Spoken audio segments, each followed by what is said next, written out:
And a quick look, of course, to what we're asking you this morning, which is tagged to the question of the day and the stories we've done, especially with Independent. We're asking you, what challenge do you think the rise of independence will portend come August 2017, or August the 8th, 2017, the general election, right? Of course, we've seen the principle, one of the principles of NASA is saying this is not predicated on law, but maybe on the Bills of Rights, rights of association. So hit us on Twitter. AM Live NTV is a Twitter handle. AM Live NTV is a profile name on Facebook. And 20505 is our SMS portal.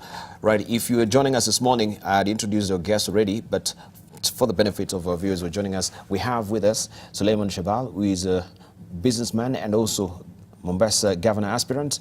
We have with us also Honorable Kipruto Arap Kirwa, who is the deputy leader of Amani National Congress and the former Minister for Agriculture. We have with us as well Dr. Shemo Chodho, who is the global leader of Kenya Diaspora Alliance. Right, good morning, gentlemen. Good morning. Right, and of course, Shemo Chodho, also you are a former minister, right?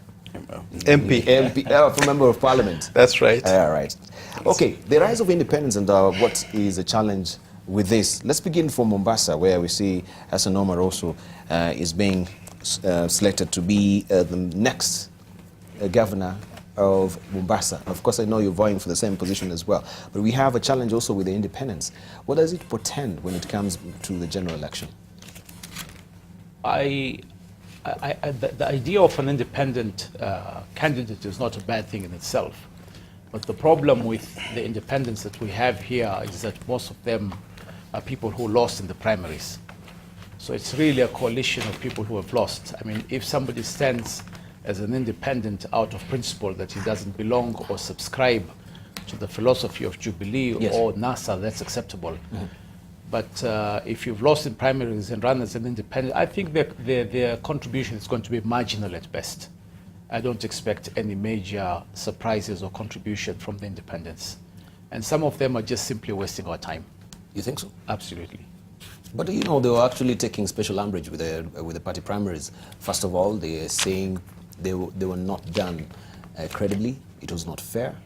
And a lot of corruption were within the primaries as well. So you cannot just escape that particular huge number that we have, almost 5,000 of them. So we cannot just dismiss them that class.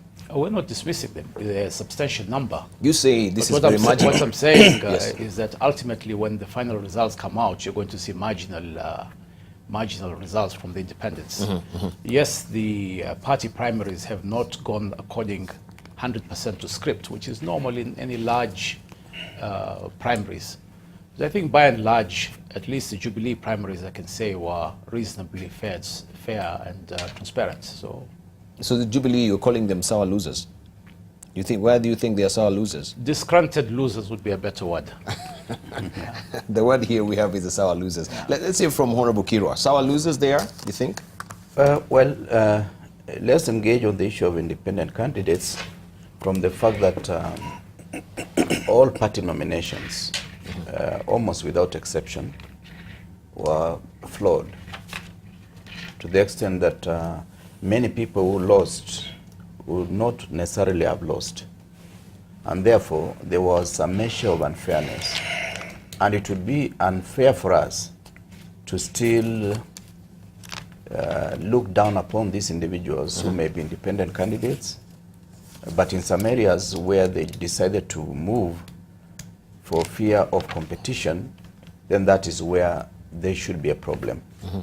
Number two, let's take cognizance of the fact that the current parliament, before the end of its term, has 68 members who ran on parties other than their own original parties, and they managed to win. Yes.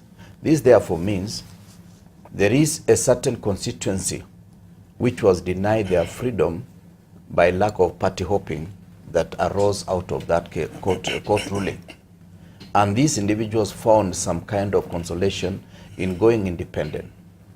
I can give a hypothetical case that the next parliament, on the balance of things, may end up with some of the independent candidates on either side of the divide being more than some of the political parties in terms of size. I would give a figure of about 40 of them in parliament running as independent might actually win.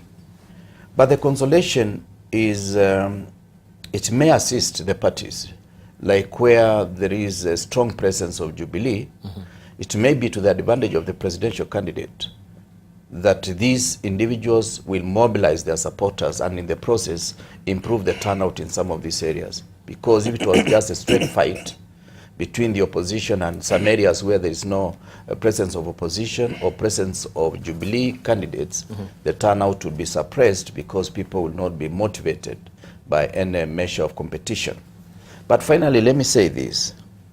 It is also important to note that it can also be costly in some of the what we call battlegrounds. Yes. Like Nairobi or any other part of the country where a strong party will be whittled down by the presence of independent candidates and take away some of the votes of that political party and allow an opponent to that political party who would have easily been number 2 or number 3 to squeak through and deliver a win at the position of members of parliament, senators, governors, yes, and even MCS.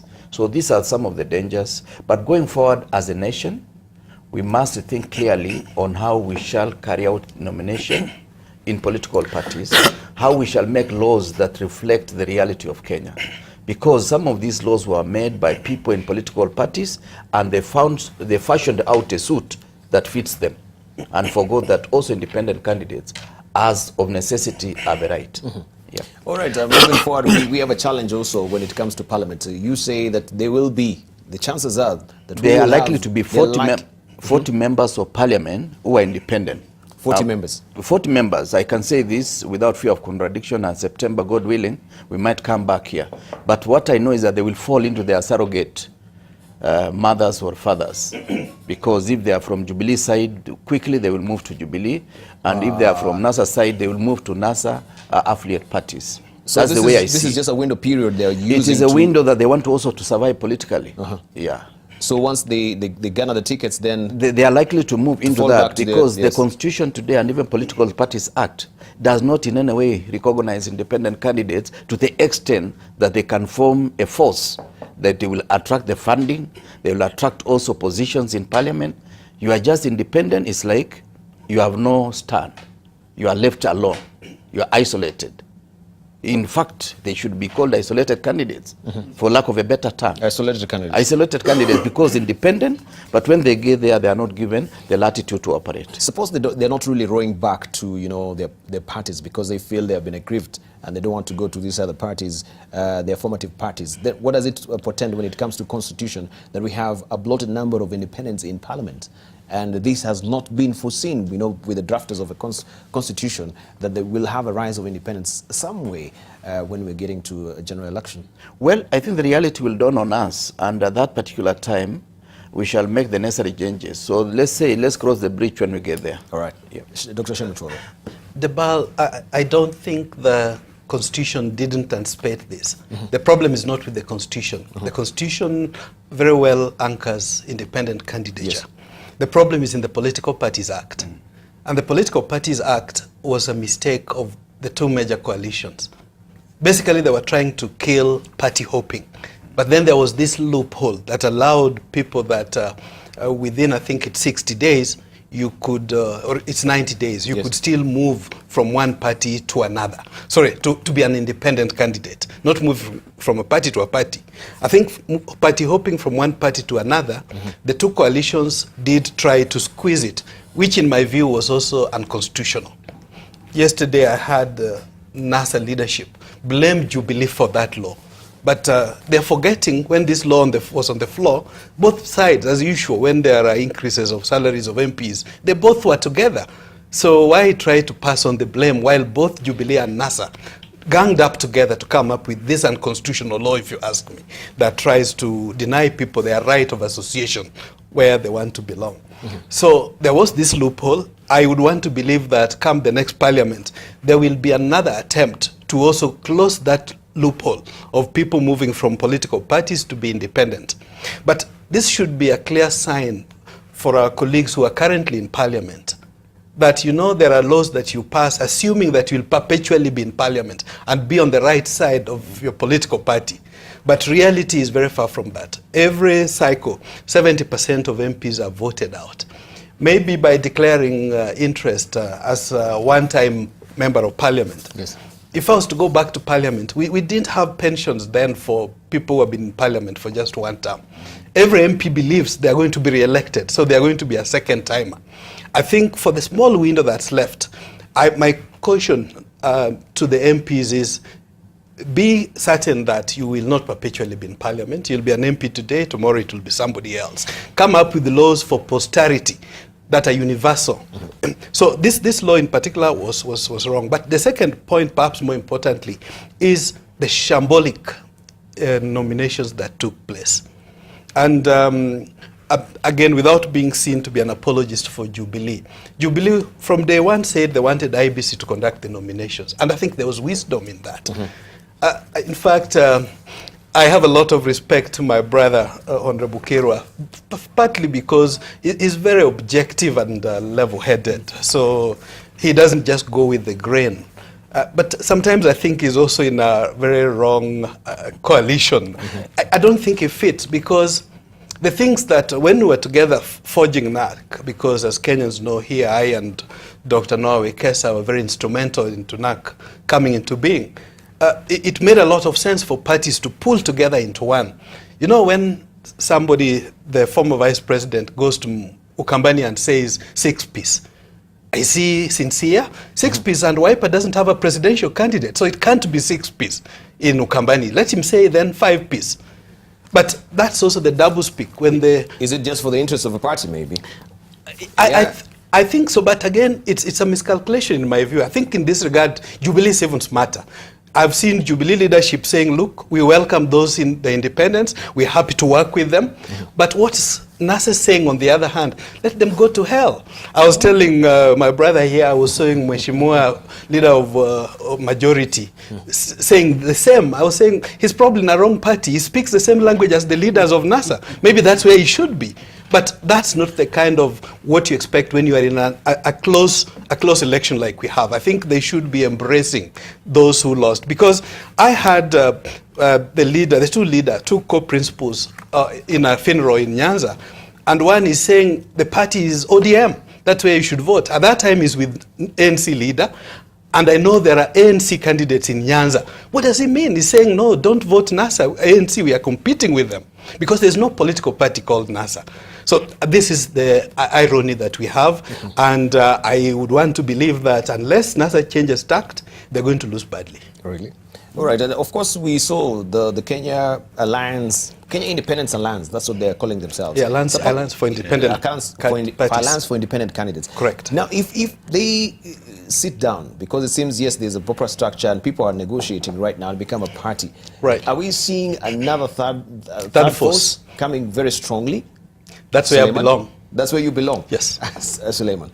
I'll be seriously surprised. You'll be seriously surprised? I think, Why so? I think my honorable friend, Dr. Kirwa, is me being a bit idealistic. No, Dr. Ochodo. Dr. Ochodo. No, I'm referring to what you are saying. That you're expecting to It's a see honorary 40, doctorate that you've got. Never mind. to see 40 members of parliament on an independent ticket will be a long shot. We have a challenge. I mean, today we have a coalition in Mombasa, for example, that is the Jubilee lineup. We are obliged to support our candidates. Some of the independents are people we know, they are our friends, we like them, but when push comes to shove, we have to go with our candidates. I don't see how it will be easy for the independents to run off on their own. And second, what we're seeing in the NASA coalition is reflective of the total chaos of direction in that party. I've watched my friend Honorable Kalonzo calling for 6-piece. Exactly what he's saying. What's 6-piece? This is an ODM structure and the rest are flower girls. But looking at the number of cases we have in Jubilee compared to other parties as well, it seems Jubilee, some of the people, the candidates, the independent candidates, that particular burgeoning number is really coming from the Jubilee side of the independents. a lot of frustrations. Given just last week, we saw also the ticket that was awarded to Governor Mwangi wa Iria also has been retracted, right? It's true, but you see, we also had more candidates. We had much more candidates than ODM and Wiper. So naturally, the fallout is going to be bigger. But you know, you look at some of the people who have decided to go independent. You look at the case of Kabogo. You know, almost 3-1. What are you running for? What are you wasting people's time and money for, running as an independent? Peter Kenneth is just going to hurt the chances for Sonko in Nairobi. And Sonko is our Jubilee candidate. So I think some of these independents are just creating nuisance value at best. And frankly, I don't think they're going to make much of a contribution to the political evolution of this country, at least at this point in time. All right. I'm coming back again that if they're running as independents from ideological point of view, that they don't subscribe to the philosophy of NASA or Jubilee, then I can understand that. But not this story of jumping because you've lost a nomination. All right. And declaring independence. Interesting also headline on the front page of the Star this morning, and it's all about State House fixing Peter Kenneth. It says how State House fixed Peter Kenneth. Sonko is reported to have threatened to unleash embarrassing tapes. Former Gatanga MP has the support of people close to President Kenyatta. Initially we thought, and we saw and we discussed here, even the president when he was in Muranga, he spoke in vernacular, and he seemed to be siding with Peter Kenneth. Where things changed, we really do not know. So was this under duress that Sonko threatened to unleash embarrassing tapes, and that's why maybe he somewhat, I don't know, won this particular Jubilee ticket? No, I absolutely don't believe that. Sonko is my friend. Sonko courts controversy. So that's typical of Sonko's style. And I don't think that State House is going to be bullied or blackmailed into taking such a position.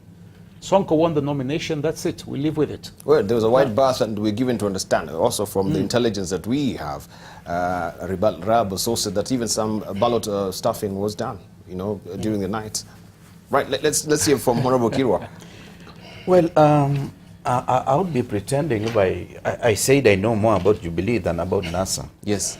But as I said at the beginning, and I'm really not apologetic to any side of the equation, is that the political party nominations in Kenya is actually a case study. One may need to delve into it more to understand what are the rudimentary challenges that we have as political institutions. Yes. Because we are still a fledgling democracy, a democracy that needs to be nurtured, a democracy that needs to be built and be given strong foundation. That is the way I take it. And I just want to remind Kenyans and my colleagues here that Kenya is still replete of tribal sentiments. And it is impossible today to talk of truly independent candidates, because first you have to clean yourself through the party that belongs to your people. Yes. And it's after that that you can say, now I justify to go independent. And this informs, I don't think 4,000 Kenyans could be wrong, who are leaders, and some of them lost narrowly. Take, for example, my good friend, my former assistant minister, Deputy Speaker of Senate, Gembi Kitura. Yes. He lost, he got 146, his colleague got 157. Now, possibly in a more fair contest, the results can go either way. So it may be preposterous to dismiss them outright that they are non-entities, because I've gone through a number of party nominations myself, almost for the last 30 years. And I know party nominations are not as fair as it appears. If you are a stronger candidate and you can bully your opponent, you may actually get 10,000 votes, your opponent gets 1,000. But if it was in a fair contest, your opponent could have gotten even 4,000, 5,000, and possibly would have gotten 8,000. Now, when it comes to the issue of Sonko and Peter Kenneth, I wish the two gentlemen well, because also what we get from the other side is that there was a lot of horse trading and a lot of threats, and at some stage Peter Kenneth was about to quit before the nomination because he was getting pressure from somewhere. And that is the reality of Kenya politics. I don't know what Songa had said or what he had done, but he was getting some pressure external from the local dynamics of Nairobi politics. Or even the choice of a running mate also, we give it to understand, was not his, but of course that was also the hand of status as well. We shall be discussing this and a lot of other issues. We'll continue with Dr. Shemo Chodho on the other side of a break as well. But